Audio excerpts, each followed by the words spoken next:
Sebelum Anda mendengar video pembahasan ini, mohon untuk mendengar dulu video sebelum ini supaya dapat mengerti pembahasan di video ini. Karena pembahasan di video ini merupakan lanjutan dari video sebelum ini. Oleh itu, linknya ada di description video ini. Mari tetap fokus dari awal yang pastinya sesuai apa yang Alkitab katakan. Karena Alkitab merupakan standar pendidikan orang Kristen sebagai buku kebenaran yang tidak pernah salah. Apapun yang kita dengar, apapun yang kita anuti, apapun yang kita percaya, pertanyaannya, apakah itu atas dasar Alkitab? Jadi mari kita utamakan Alkitab, yaitu firman Tuhan. Berilah kepada Tuhan kemuliaan namanya.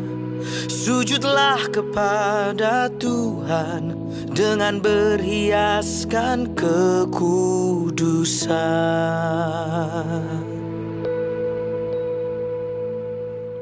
Di video sebelum ini kita sudah membicarakan tentang 10 hukum.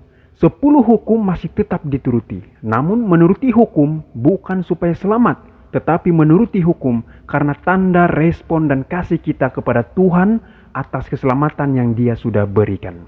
Jadi harap tidak ada lagi komentar di video ini, "Admin, hukum itu sudah dipakukan di salib."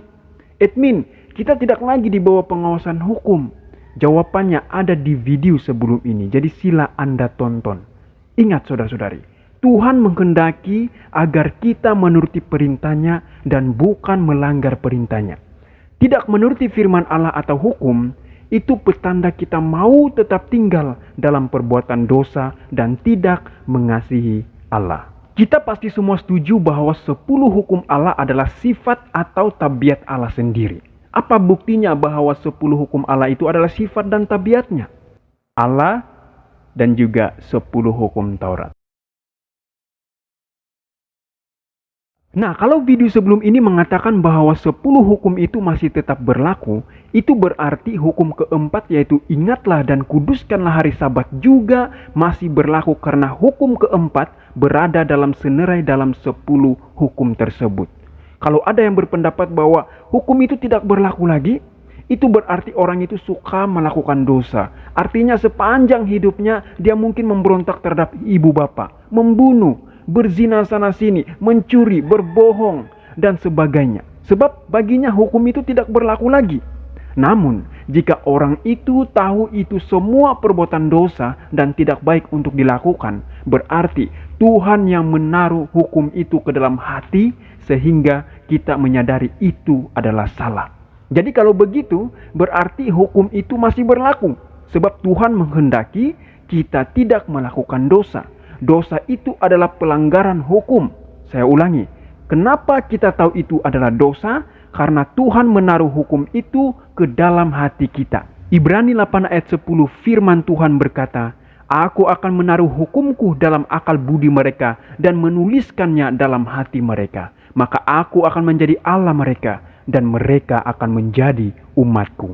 Pertanyaannya adalah, dari mana asal mula hari Sabat ini? Dan apakah ia masih berlaku? Saya ada terbaca sebuah artikel di Google dari seorang dokter. Dalam hati saya, wah ini dokter pasti luar biasa dan bijak. Dia katakan begini, walaupun Sabat disinggung dalam Kejadian, tapi peraturan Sabat tidak diberikan kepada manusia sampai itu diperintahkan kepada Israel di padang gurun.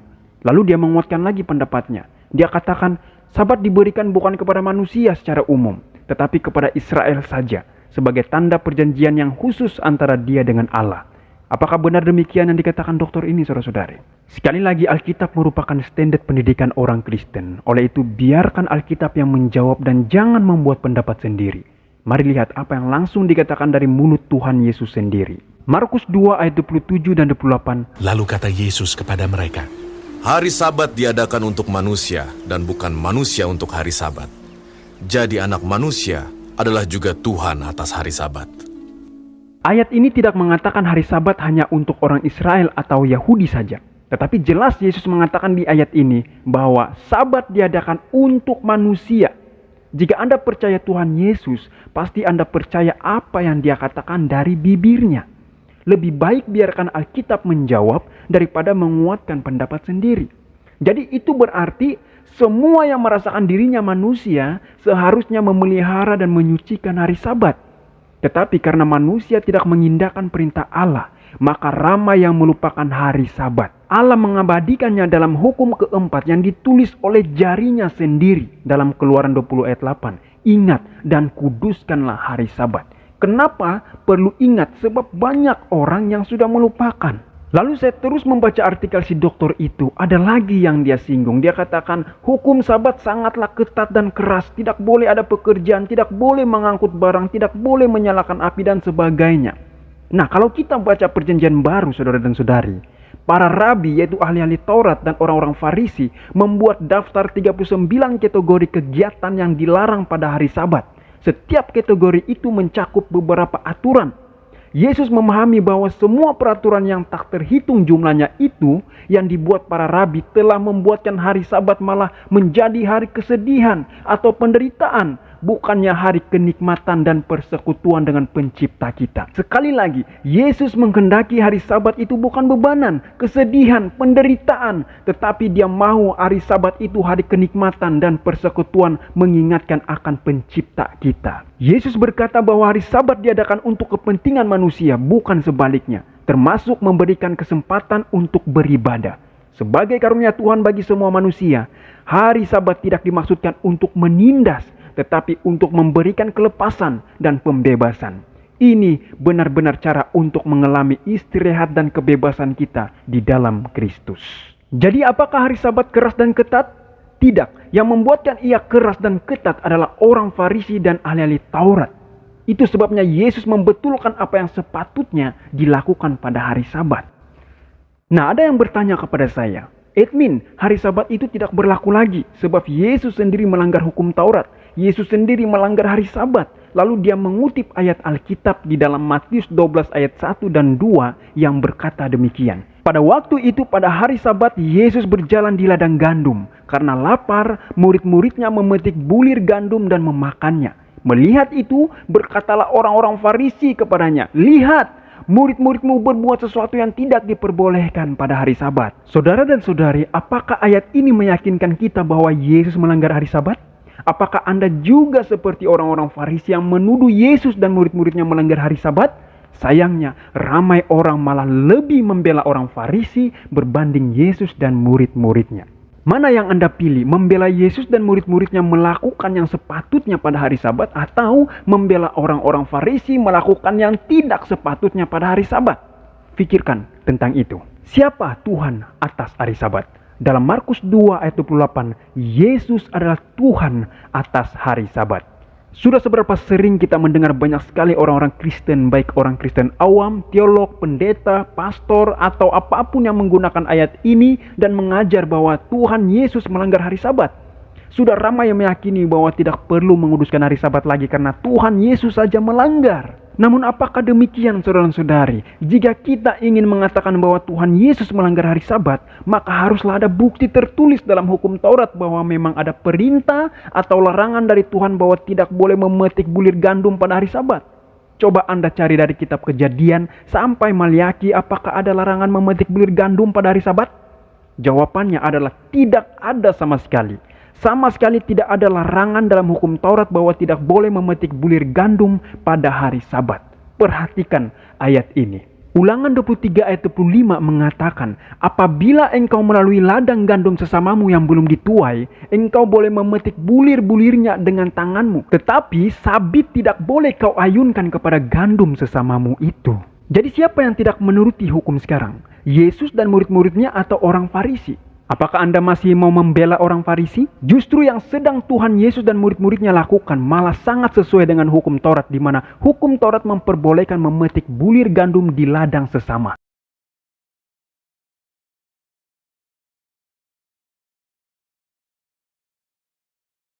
Jelas di sini orang Farisi itu yang tidak menuruti hukum malah suka menambah-nambahkan peraturan-peraturan yang tidak ada di dalam hukum Taurat.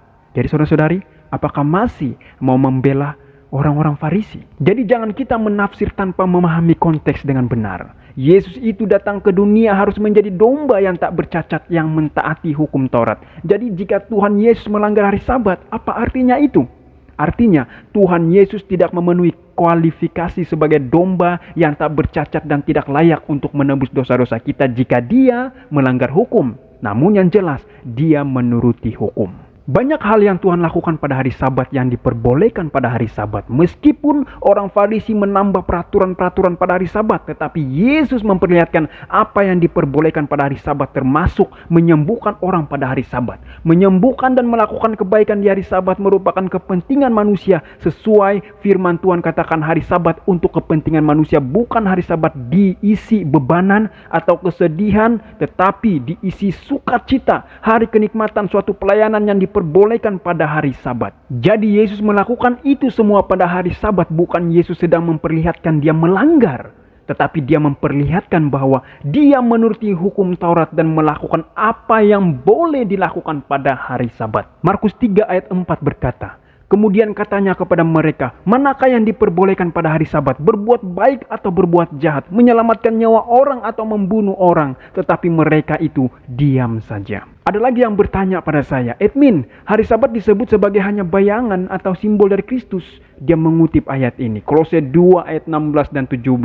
Karena itu janganlah kamu biarkan orang menghukum kamu mengenai makanan dan minuman atau mengenai hari raya, bulan baru ataupun hari Sabat. Semuanya ini hanyalah bayangan dari apa yang harus datang, sedangkan wujudnya ialah Kristus. Sekali lagi, jangan menafsir tanpa memahami konteks dengan benar. Sila baca keseluruhan konteksnya, bukan hanya 1 atau 2 ayat saja, tetapi baca seluruh perikopnya. Ingat, tidak ada yang salah tentang makanan yang halal dan minuman yang sihat, apalagi mengenai hari raya.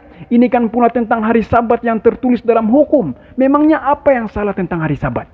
Namun yang salahnya adalah orang Farisi yang menambah peraturan sehingga siapa yang melanggar akan dihukum. Apakah masih membela orang Farisi? Nah, lalu apa artinya dalam ayat itu semuanya itu hanya bayangan sedangkan yang wujud ialah Kristus? Ini berbicara mengenai upacara korban dan persembahan yang dilakukan di bait suci yang hanyalah bayangan atau lambang. Dan dengan wujudnya Yesus dan mati di kayu salib yang adalah korban sempurna telah menghentikan upacara korban yang selama ini hanyalah bayangan. Bukan lagi sebagai bayangan korban, tetapi anak domba Tuhan itu adalah persembahan yang lengkap dan sempurna yang nyata wujud. Namun hukum Tuhan tidak disalibkan bersama Kristus. Kenapa hukum Tuhan tidak disalibkan? Karena hukum Tuhan akan mengekalkan sifat mulianya. Hukum adalah ungkapan sifat Tuhan. Matius 5 ayat 17 firman Tuhan berkata, janganlah kamu menyangka bahwa aku datang untuk meniadakan hukum Taurat atau kitab para nabi. Aku datang bukan untuk meniadakannya, melainkan untuk menggenapinya. Nah, pada hari berapakah Yesus datang berbakti? Apakah hari Sabat atau hari Minggu? Alkitab katakan menurut kebiasaan Yesus, dia datang ke rumah ibadah pada setiap hari Sabat. Dalam Lukas 4 ayat 16 firman Tuhan berkata, ia datang ke Nazaret tempat ia dibesarkan dan menurut kebiasaannya pada hari Sabat, ia masuk ke rumah ibadat lalu berdiri hendak membaca dari Alkitab. Jelas sekali, berbakti pada hari Sabat merupakan kebiasaannya. Yesus teladan kita dalam menguduskan hari Sabat. Kalau kita percaya dan beriman pada Yesus, maka kita akan mengikuti teladannya. Pertanyaan selanjutnya, bilakah para rasul datang beribadah? Apakah hari Minggu untuk menghormati kebangkitan Yesus atau hari Sabat untuk menghormati penciptaan dan penebusan kita? Dalam Kisah Para Rasul 13 ayat 14 dikatakan di sana pada hari Sabat mereka pergi ke rumah ibadat lalu duduk di situ. Kisah Para Rasul 13 ayat 42 juga mengatakan ketika Paulus dan Barnabas keluar, mereka diminta untuk berbicara tentang pokok itu pula pada hari Sabat berikutnya. Dalam Kisah Para Rasul 13 ayat 44 juga mengatakan pada hari Sabat berikutnya datanglah hampir seluruh kota itu berkumpul untuk mendengar firman Allah. Kisah Para Rasul 16 ayat 13 dikatakan di sana pada hari Sabat kami keluar pintu gerbang kota, kami menyusur tepi sungai dan menemukan tempat sembahyang Yahudi yang sudah kami duga ada di situ. Kisah Para Rasul 17 ayat 2, seperti biasa Paulus masuk ke rumah ibadat itu 3 hari Sabat berturut-turut ia membicarakan dengan mereka bagian-bagian dari kitab suci. Kisah Para Rasul 18 ayat 4, dan setiap hari Sabat Paulus berbicara dalam rumah ibadat dan berusaha meyakinkan orang-orang Yahudi dan orang-orang Yunani. Saudara dan saudari, hari apakah hari Sabat itu? Apakah hari Minggu? Mari kita lihat. Dikatakan hari Sabtu atau bahasa Inggris Saturday merupakan hari ketujuh dan terakhir dalam seminggu selepas hari Jumat dan sebelum hari Ahad. Sesuai apa yang Alkitab katakan, hari Sabat adalah hari ketujuh dan itulah hari Sabtu. Kalau kita pergi ke Israel, orang Yahudi saat ini masih beribadah pada hari Sabtu.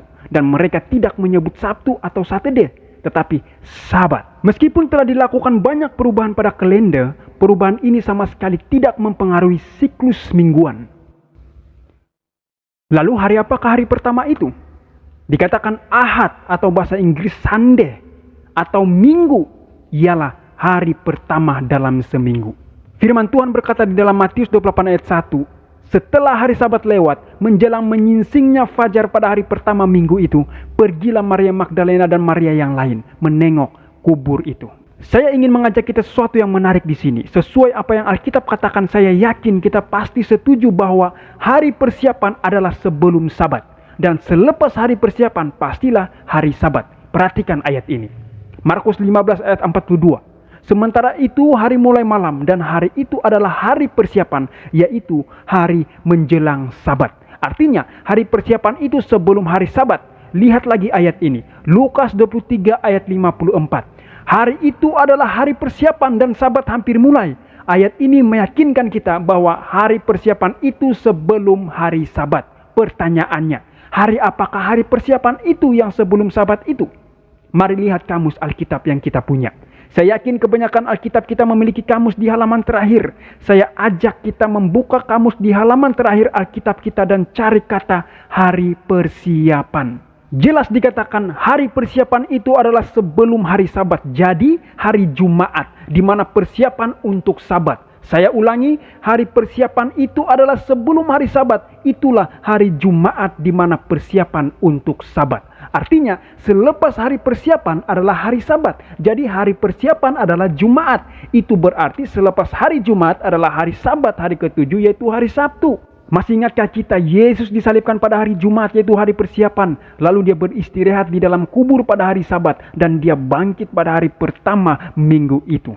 Sekali lagi, apa tuntutan utama dari hukum hari Sabat? Keluaran 20 ayat 8, ingatlah dan kuduskanlah hari Sabat. Ibrani 4 ayat 10, sebab barang siapa telah masuk ke tempat perhentiannya, ia sendiri telah berhenti dari segala pekerjaannya sama seperti Allah berhenti dari pekerjaannya. Siapa membuat hari Sabat? Yesus Kristus yang membuatnya. Kita boleh baca itu di dalam Yohanes 1 ayat 1 sampai 3, 10 dan 14. Menurut Ibrani 1 ayat 1 dan 2 bahwa Allah menciptakan dunia melalui Yesus Kristus. Kapan hari ketujuh atau hari Sabat dibuat? Pada waktu penciptaan. Allah membuat hari Sabat dari hari. Hari yang dia gunakan adalah hari ketujuh. Kita boleh baca itu di dalam Kejadian 2 ayat 1 sampai 3 dan Keluaran 20 ayat 8 sampai 11. Yesaya 66 ayat 22 dan 23. Sebab sama seperti langit yang baru dan bumi yang baru yang akan kujadikan itu tinggal tetap di hadapanku. Demikianlah firman Tuhan, demikianlah keturunanmu dan namamu akan tinggal tetap. Bulan berganti bulan dan Sabat berganti Sabat. Maka seluruh umat manusia akan datang untuk sujud menyembah di hadapanku. Firman Tuhan. Allah menetapkan hari Sabat sebagai peringatan penciptaan dan penebusan. Allah memberikan hari Sabat untuk menebus umat manusia. Bertemu lagi kita di video berikutnya. Hiduplah dalam kebenaran firman Tuhan. Tuhan Yesus memberkati kita semua. Amin.